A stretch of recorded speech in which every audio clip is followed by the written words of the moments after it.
Quran itu unik. Quran itu unik.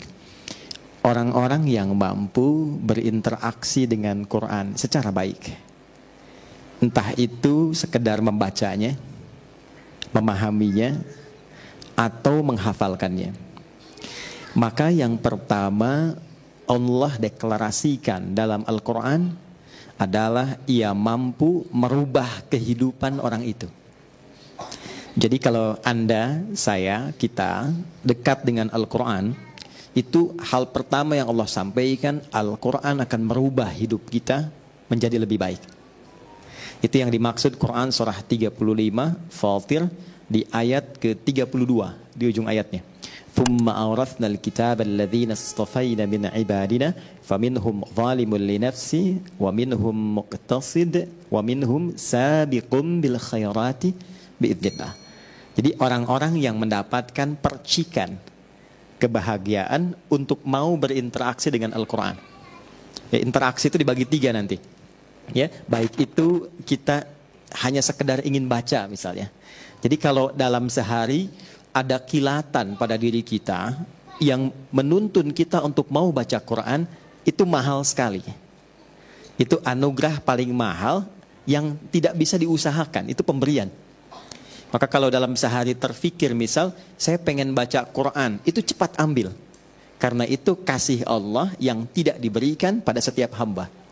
Karena kalimat Qurannya, Thumma awrathnal kitaba alladhina istafayna min ibadina. Aku pilih dari kalangan hamba-hamba aku tertentu, yang diantara mereka diberikan dorongan agar mau berinteraksi dengan Al-Quran. Baca. Atau misal, tidak baca, tapi pengen tahu artinya. Ya, saya belum tahu nih ad-duha ini artinya apa. Terus kita buka terjemahan, buka tafsir ringan, lalu kita baca itu. Itu pun anugerah. Ya, itu anugerah. Atau saya ingin menghafal, itu juga anugerah. Nah, apa ciri seseorang mendapatkan keberhasilan dari hasil interaksinya dengan Al-Quran? Saya pengen baca Quran hari ini, lantas saya bawa mushaf, saya baca. Setelah selesai baca itu, apa ciri dia berhasil melewati bacaannya?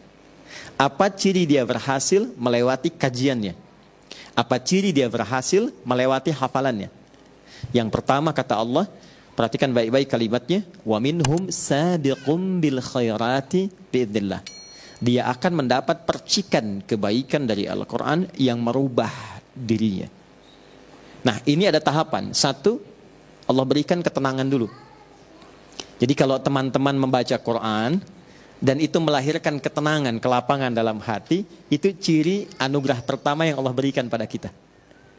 Jadi kalau baca Quran pertama kali itu, jangan harap bertambah harta. Kalau bertambah harta, kerja. Ya? Oke. Baik. Kalau Anda ingin berharap kedudukan, berusaha. Tapi kalau Anda ingin mendapatkan ketenangan, silahkan salah satunya ambil wudhu, buka mushaf. Menariknya begini kadang-kadang. Kadang saat kita punya masalah, lalu kita buka mushaf. Menariknya kadang-kadang saat dibuka acak itu, kok ayatnya sesuai dengan apa yang sedang kita rasakan. Nah, itu bisa begitu. Nah, itu hanya Al-Quran. Anda boleh buka bacaan apa saja. Tidak ada sifat yang sama dengan Al-Quran. Karena itu baru dibuka, belum dibaca, baru lihat, itu sudah merasakan getaran tertentu di jiwa. Nah, itu yang dimiliki Al-Quran. Itu yang dimaksud Quran surah ke-8 Al-Anfal di ayat yang kedua. Wa idza tuliyat 'alaihim ayatuhu zadathum imana wa 'ala rabbihim yatawakkalun. Jadi kalau kita ditampakkan Al-Quran, baru lihat, dibacakan atau kita baca, ada getaran tersendiri dalam hati yang membuat kita merasa lebih nyaman dan dekat dengan Allah. 2, saya agak cepat ya. Karena ini ada santri di sini, saya penting ingatkan dan termasuk kita. Quran semakin diinteraksikan, setelah mendapatkan ketenangan, Quran merubah kita menjadi lebih baik. Jadi maaf ya, adik-adikku yang di musyawarah ini yang belajar Quran, bukan berapa banyak yang Anda hafalkan. Kalau cuma mau hafal Quran gampang. Saya di Tripoli, itu kalau sedang dialog lintas agama, itu beberapa partner dialog itu non-muslim hafal Quran. Ada yang hafal. Jadi kalau sekedar hafal gampang. Saya punya burung beo, Ya. Sekarang sudah mati, tapi saya yakin matinya husnul khotimah ya. Hari Jumat dia.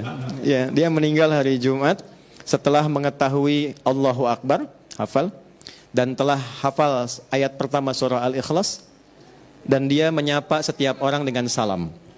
Dan saya beri nama dia Suneo. Ya.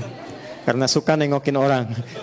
Setiap orang datang, Assalamualaikum, Assalamualaikum, katanya. Allahu Akbar, Allahu Akbar. Makanya saya sering sedih kalau ingat Suneo itu. Jadi saya sering berkata pada diri saya kalau lewat kandangnya, ini kamu tidak dihisab, tapi sudah kenal Allah. Banyak orang-orang yang terancam dengan hisab, dia belum kenal Allah. Kamu tidak dihisab, tapi kamu bisa sapa orang dengan salam.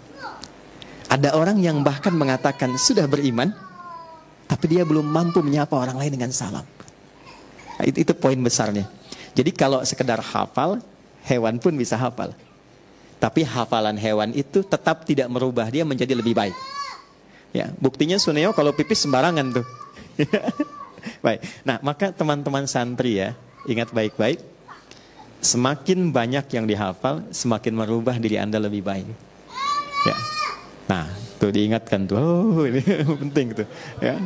Satu, dari ujung kepala sampai ujung kaki, lisannya mesti lebih lembut. Quran itu punya ciri khas. Kalau semakin dekat dengan Quran, semakin lembut pribadi kita. Ya. Dan itu auranya beda.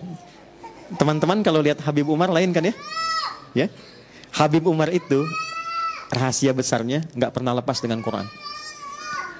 Jadi kalau safar dari Yaman ke sini, ya, itu di pesawat itu baru tidur kalau sudah lepas itu dengan Quran, tidur itu masih nempel Qurannya itu. Jadi nggak ada waktu satu pun kecuali dekat dengan Quran. Tempatnya sekarang bukan di tempat biasa, bukan di hotel, tapi di rumah Quran. Maka sejak teman-teman masuk dari gerbang ke sini dan duduk sampai dengan kembali, saya berharap dengan kita mengaji di tempat ini, setidaknya merubah kita lebih baik setelah pulang dari sini. Ya, nah, tak cukup dengan amin ya, nanti kita praktekkan tuh. Jadi begitu keluar, lisannya mesti lebih baik. Saya tidak pernah mengajarkan Anda untuk mencela orang. Ya, betapapun teman kita, kawan kita belum beriman. Ya, itu poinnya.